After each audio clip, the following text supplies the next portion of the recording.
이스라엘 들으라 생명의 말씀 야훼님은 우리의 주님. 참 예수님 안녕하세요. 오늘 성경 맛들이기 마카베오기 학원 7장 1절에서 8장 36절까지 함께 읽겠습니다. 성부와 성자와 성령의 이름으로 아멘. 말씀은 바로 내 곁에 있고 내 입에 있고 내 마음에 있다. 주님 성령의 빛으로 저희 눈을 여시어 주님의 길을 보게 하시고 저희 귀를 여시어 생명의 말씀을 듣게 하소서. 아멘. 성부와 성자와 성령의 이름으로 아멘.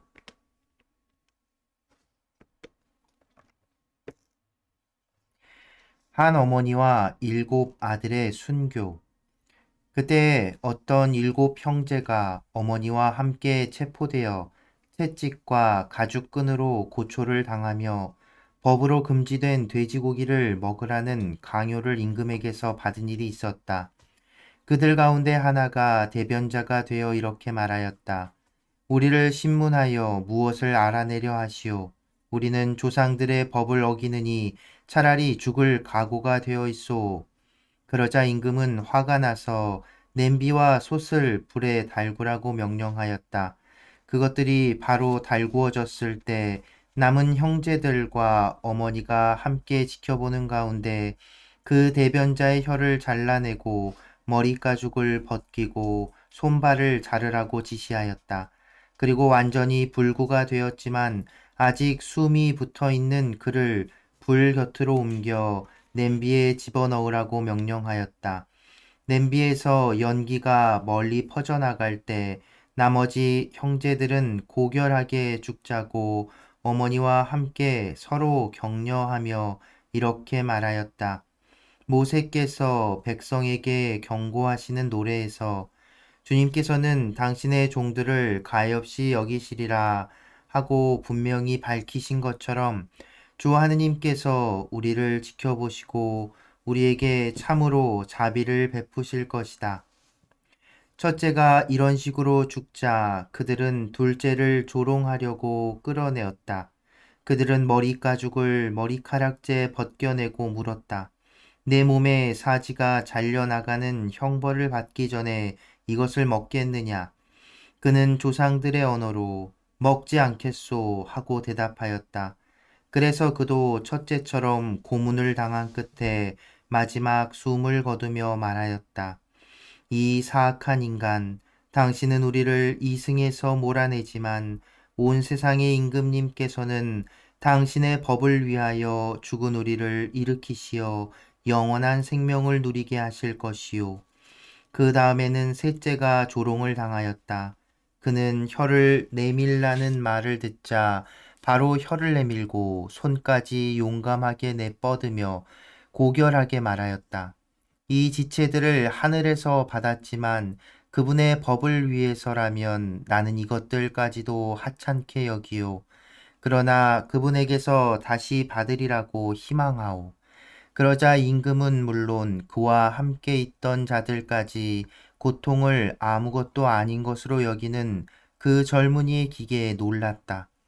셋째가 죽은 다음에 그들은 넷째도 같은 식으로 괴롭히며 고문하였다. 그는 죽는 순간이 되자 이렇게 말하였다. 하느님께서 다시 일으켜 주시리라는 희망을 간직하고 사람들의 손에 죽는 것이 더 낫소. 그러나 당신은 부활하여 생명을 누릴 가망이 없소.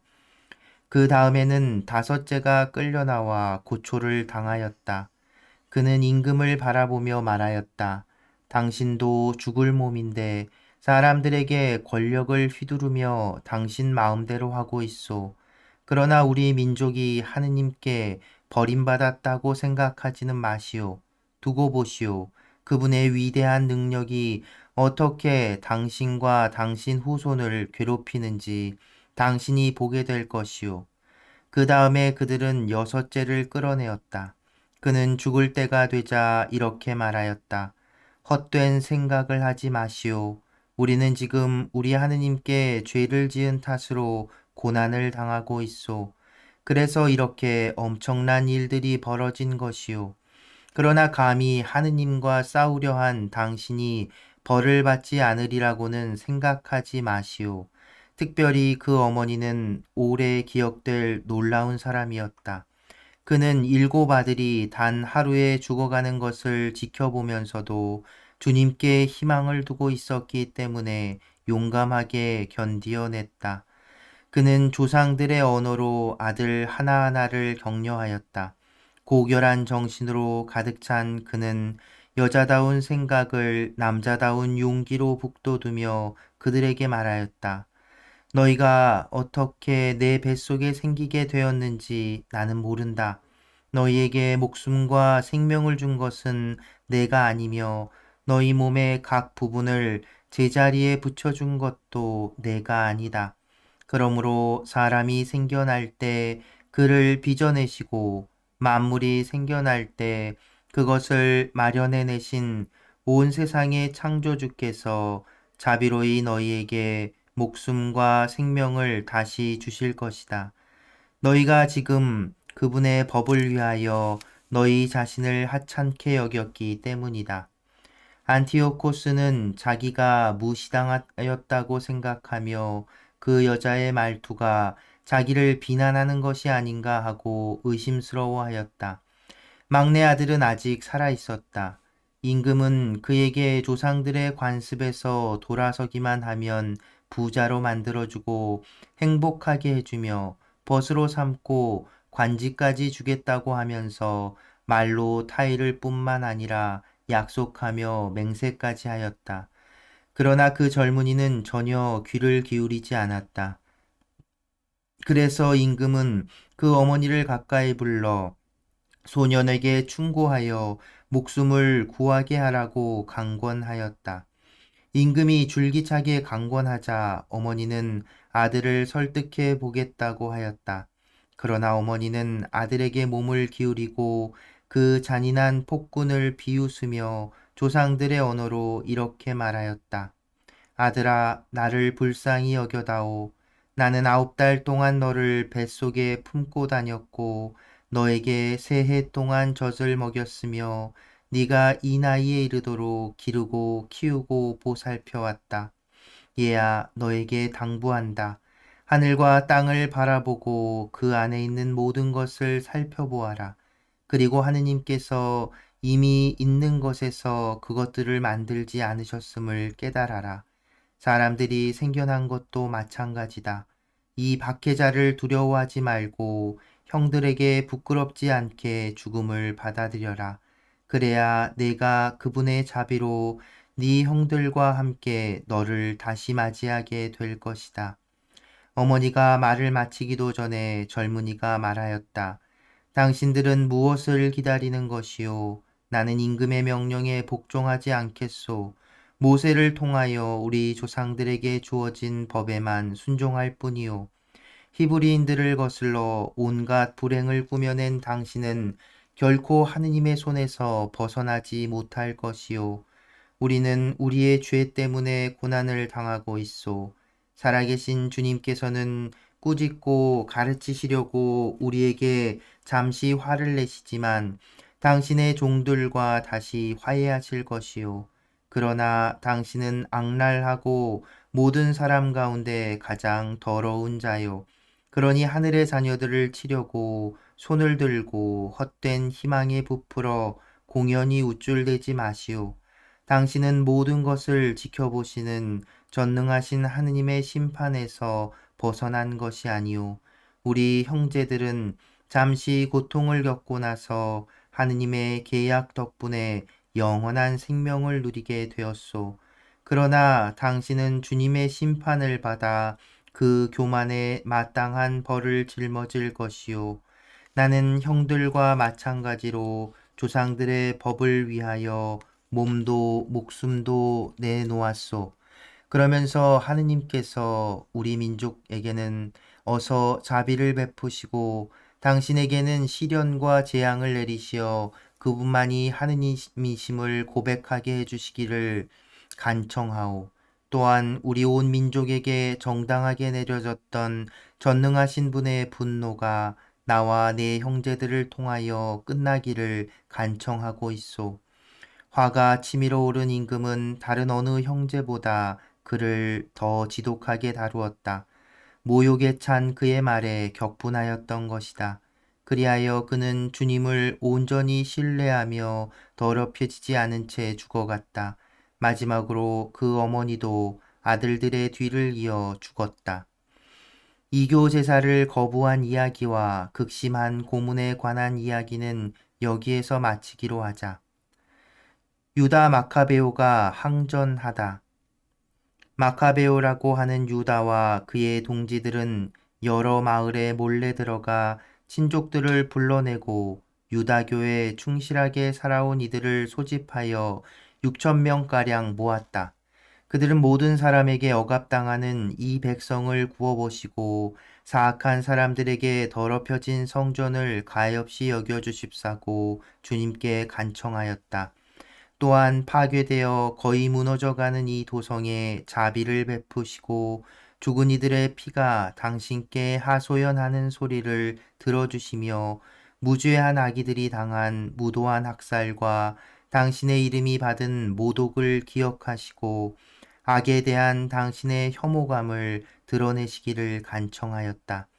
마카베오가 군대를 조직하자마자 이민족들이 그를 당해내지 못하게 되었으니 백성에 대한 주님의 분노가 자비로 바뀐 것이다. 그는 성읍과 마을들을 급습하여 불을 지르고 요충지들을 차지하였으며 적지 않은 적군을 패주시켰다. 그러한 공격에는 가장 유리한 밤을 이용하였다. 그리하여 그의 용맹에 관한 소문이 사방으로 퍼져나갔다. 니카노르와 고르기아스를 물리치다. 마카베오가 조금씩 기반을 확보하고 더욱 자주 성공을 거두며 세력을 넓혀가는 것을 보고 필리포스는 코일레 시리아와 페니키아의 총독인 프톨레마이오스에게 편지를 써서 임금의 일을 도우러 와달라고 하였다. 프톨레마이오스는 유다인들을 몰살시키려고 그 즉시 파트로클로스의 아들이며 임금의 첫째가는 벗들 가운데 하나인 니카노르를 뽑아 모든 민족들에게서 소집된 병사 2만여 명의 지휘관으로 세워 파견하였다. 프톨레마이오스는 또 그에게 장수로서 군대 경험이 많은 고르기아스를 붙여 주었다. 니카노르는 유다인 포로들을 팔아서 임금이 로마인들에게 바쳐야 할 조공 2천 탈렌트를 장만하려고 작정하였다. 그래서 그는 곧바로 해안 성읍들에 사람을 파견하여 유다인 노예들을 사라고 하면서 노예 90명을 한 탈렌트에 넘겨주겠다고 약속하였다.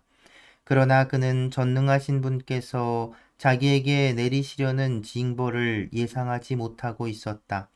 니카노르가 쳐들어온다는 보고가 유다에게 들어오자 유다는 병사들에게 적군의 침입을 알려주었다. 비겁한 자들과 하느님의 정의를 믿지 않는 자들은 도망쳐 다른 곳으로 가버렸다. 그러나 다른 이들은 자기들에게 남아있는 것을 모두 팔았다. 그러면서 사악한 니카노르가 싸우기도 전에 노예로 팔아넘긴 이들을 구해달라고 주님께 간청하였다. 그들은 자기들을 보아서가 아니더라도 당신께서 자기 조상들과 맺으신 계약들을 보아서 그리고 자기들이 당신의 거룩하고 영광스러운 이름으로 불린다는 사실을 생각하시어 그렇게 해 주십사고 간청하였다. 마카베오는 수가 6천 명 되는 군사들을 모아놓고 적들을 무서워하지 말라고 또 불의하게 그들을 공격해오는 이민족들의 대군을 두려워하지 말고 용감히 싸우라고 격려하였다. 또 이민족들이 무도하게 성소를 유린한 행위, 수치를 당한 이 도성의 아픔, 그리고 선조 때부터 내려오는 생활 양식의 파괴를 눈앞에 생생히 떠올리면서 그렇게 하라고 하였다. 그는 또 이렇게 말하였다. 저들은 무기와 무용을 믿지만 우리는 전능하신 하느님을 믿는다. 그분께서는 우리에게 쳐들어오는 자들은 물론 온 세상까지도 눈짓 한 번으로 쳐부수실 수 있는 분이시다. 이어서 그는 선조들이 도움을 받은 이야기들을 들려주었다. 곧 사내립 시대의 적군 18만 5천 명이 패망할 때의 이야기, 유다인들이 전체 병력 8천 명으로 마케도니아인 4천 명과 함께 바빌론에서 갈라티아인들과 싸울 때의 이야기를 들려주었다. 마케도니아인들이 곤경에 빠지자 유다 군대 8천 명이 하늘에서 내려오는 도움을 받아 갈라티아 군대 12만 명을 전멸시키고 많은 전리품을 거두었던 것이다. 유다는 이러한 말로 그들에게 용기를 북돋아 법과 조국을 위하여 죽을 각오를 하게 하였다. 그러고 나서 군대를 네 부대로 나누었다. 또 자기 형제 시몬과 요셉과 요나탄을 각 부대의 지휘관으로 임명하고 저마다 1,500명씩 거느리게 하였다. 이어서 엘아자르에게 큰 소리로 성경을 봉독하게 한 다음 하느님의 도우심이라는 표어를 정하고 그 자신이 제1부대의 지휘관이 되어 니카노르와 교전하였다. 전능하신 분께서 그들의 동맹군이 되어 주셨으므로 그들은 적군 9천 명 이상을 쳐 죽이고 니카노르 군대의 대부분에게 부상을 입혀 불구자가 된 그 자들이 모두 달아나게 만들었다. 유다의 군대는 자기들을 사려고 왔던 자들의 돈도 차지하였다. 그들은 적군을 꽤 멀리까지 추격하다가 시간이 늦어져 그만두었다. 안식일 전날이었으므로 적군을 계속 쫓아갈 수 없었던 것이다. 그들은 적군의 무기를 거두고 노획품을 차지한 다음 자기들에게 자비를 베풀기 시작하시어 그날의 구원을 내리신 주님께 열렬한 찬미와 감사를 드리면서 안식일을 지켰다. 안식일이 지난 뒤에 그들은 고문을 당한 이들과 과부들과 고아들에게 노획품의 일부를 나누어 주고 나머지는 자기들과 자기 자녀들의 몫으로 나누어 가졌다. 이렇게 하고 나서 그들은 다 함께 자비하신 주님께 탄원하며 주님께서 당신의 종들과 완전히 화해하여 주시기를 간청하였다. 티모테오스와 바키데스를 쳐 이기다. 유다인들은 티모테오스와 바키데스의 군대와 전투를 벌여 2만 명 이상을 죽이고 매우 높은 곳에 자리 잡은 요새들을 점령하였다. 그리고 많은 노획물을 똑같이 갈라 반은 자기들이 가지고 나머지는 고문을 당한 이들과 고아들과 과부들 뿐 아니라 노인들에게도 나누어 주었다. 그들은 적군의 무기를 거두어 적당한 곳에 모두 조심스럽게 쌓아두고 나머지 전리품은 예루살렘으로 가져갔다. 그들은 또 티모테오스 군대의 수장을 죽였는데 그는 극악무도한 사람으로서 유다인들을 많이 괴롭혔다. 그리고 고향 땅에서 승전 축제를 지낼 때 거룩한 대문들을 불태운 칼리스테네스 일당을 화형에 처하였다. 칼리스테네스는 오두막으로 달아났다가 그 불경죄에 대한 응분의 대가를 치른 것이다. 니카노르가 굴복하다. 유다인들을 사려고 1,000명이나 되는 상인까지 데려온 악독한 니카노르는 그가 가장 미천하다고 여겼지만 주님의 도움을 받은 이들에게 굴욕을 당하였다. 그는 호화로운 옷을 벗고 달아나는 노예처럼 혼자서 내륙 지방을 가로질러 안티오키아에 다다랐다. 그가 기껏 이루어낸 일이라고는 자기 군대를 파멸시킨 것밖에 없었다. 그리하여 예루살렘에서 포로들을 잡아 로마인들에게 바칠 조공을 마련하겠다고 약속하였던 그가 유다인들은 수호자를 모시고 그분께서 명령하신 법을 따르기 때문에 결코 침해할 수 없는 민족이라고 선언하게 되었다. 성부와 성자와 성령의 이름으로 아멘. 말씀은 내 발의 등불이요 나의 길의 빛이옵니다. 주님, 저희가 성경을 생명의 말씀으로 믿고 기도하며 살고 선포하게 하시어 언제나 성령 안에서 평화와 기쁨을 누리게 하소서. 아멘. 성부와 성자와 성령의 이름으로 아멘. 참 예수님, 안녕하세요. 네, 어제에 이어서 이 순교자들의 이야기 두 이야기, 엘라자르의 순교와 한 어머니와 일곱 아들의 순교 이야기를 이렇게 들었습니다. 이 이야기는 이제 삽입된 이야기라고 볼 수 있는데요. 그 저자의 권고 그 내용도 보이고, 그리고 실제로 우리 성경의 각주로 8장 시작하면서 각주로 5장 27절에 이어진다는 거 표현도 보면 이제 6장, 7장은 이제 중간에 삽입된 이야기인데 이 삽입이 뭐 그냥 의미 없이 갑자기 들어간 것이 아니라 안티오코스 임금의 그 박해라고 할 수 있는 상황을 이제 이 두 가지 순교 사화를 통해서 강렬하게 전달하고자 했던 그런 의도가 있다고 볼 수 있어요.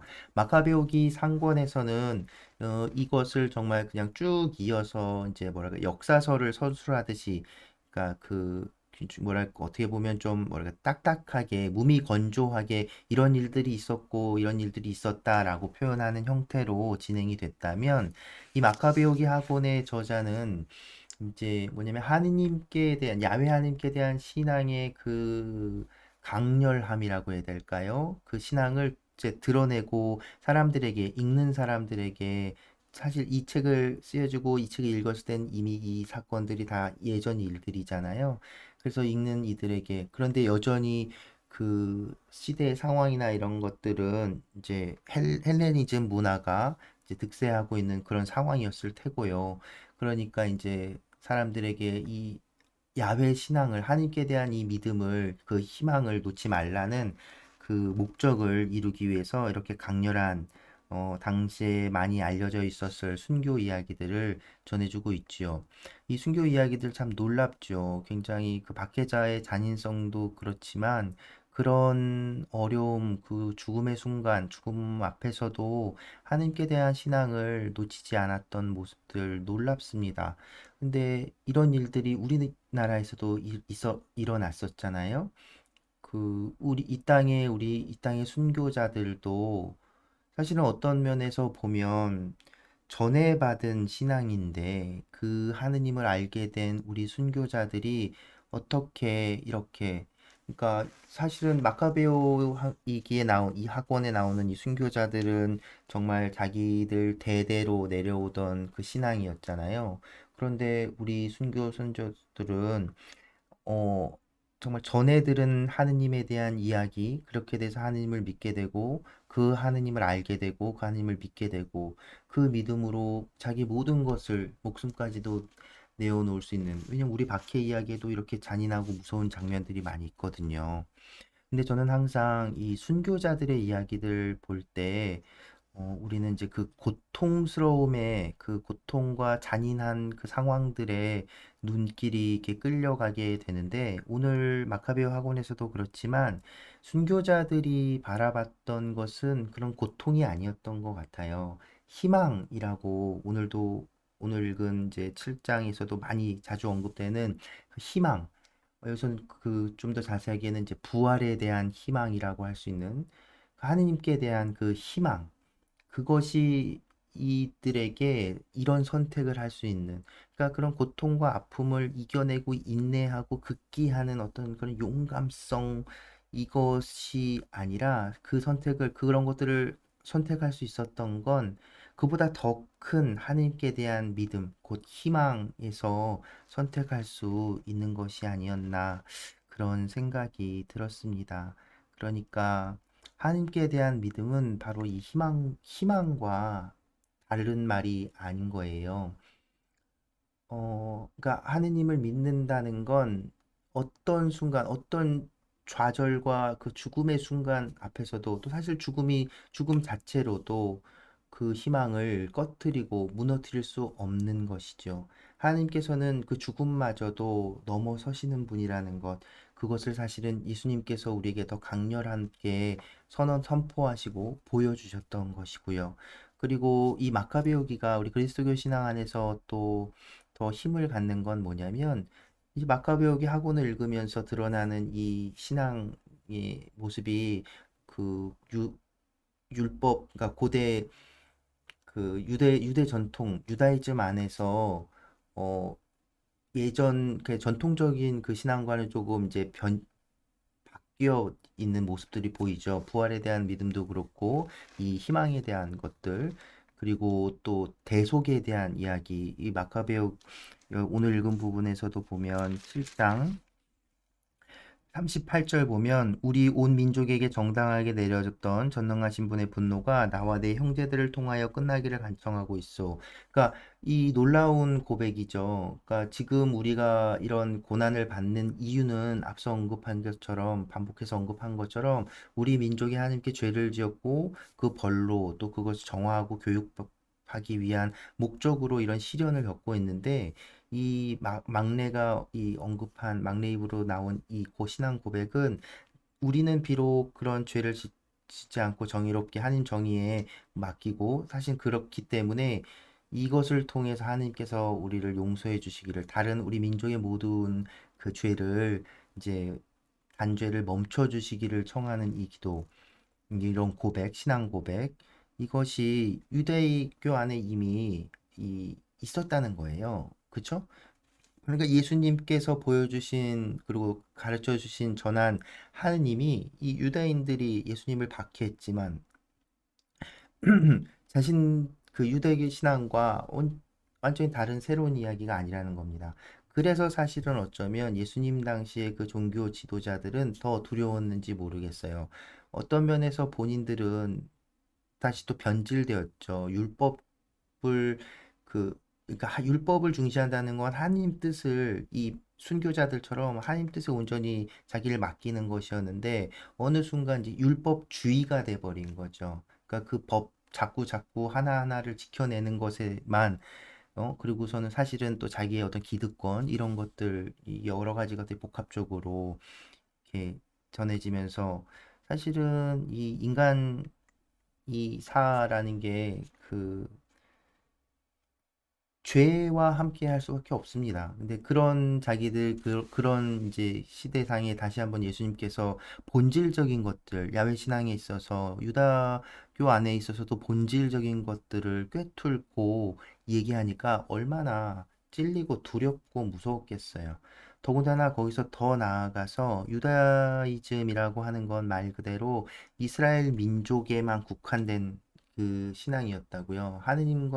하느님께서 선택한 민족, 그 선민 사상이라고 하죠. 그래서 다른 이민족들, 여타의 민족들은 이제 다 내치게 되는, 구분 짓는 그런 것이었는데, 예수님께서 선포하신 것, 또 예수님과 그 사도들을 통해서 이제 온 세상에 퍼진 하느님이 단지 유다 민족의 어떤 작은 신이 아니라 정말 말 그대로 세상을 창조하고 오늘 이 어머니 고백에서처럼 아무것도 없는 곳에서 세상을 창조하신 그 하느님이 정말 이스라엘 민족뿐만 아니라 이스라엘 민족을 통해서 당신을 드러내시기는 하시지만 이제는 더 크게 확장된 정말 세상의 창조주요 만군의 주님이시며 죽음마저도 그분에게서는 그 어떤 그 죽음마저도 이겨내시는 그 하느님으로서 이제 그리스도교를 통해서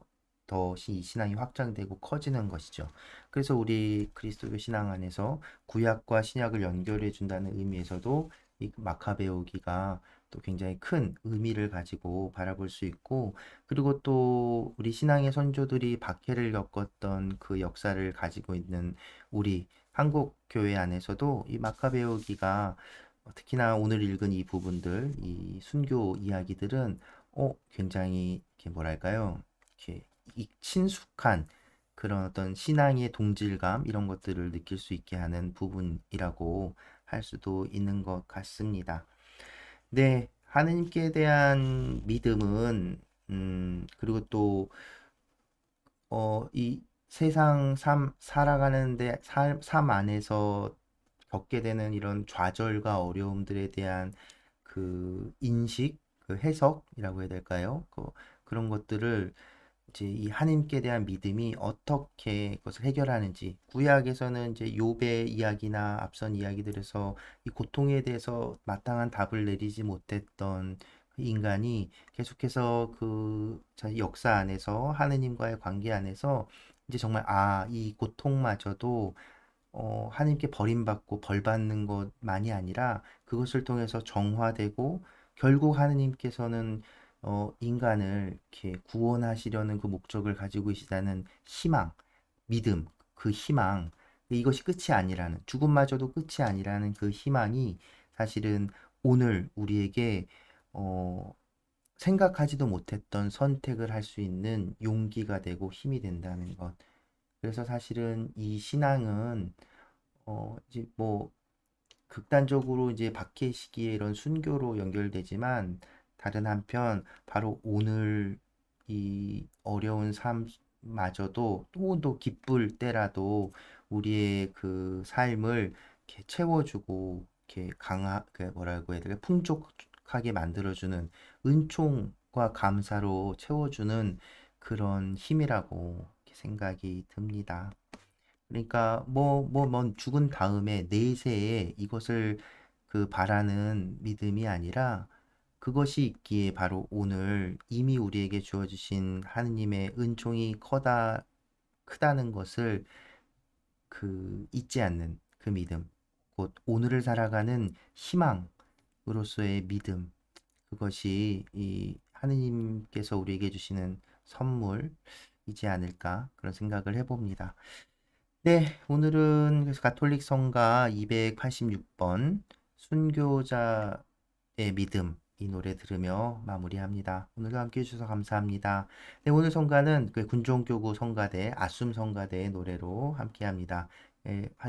또 아숨 성가대도 계속 찾아가셔서 여기 찾아가셔서 이렇게 응원 댓글 좋아요 많이 눌러주세요.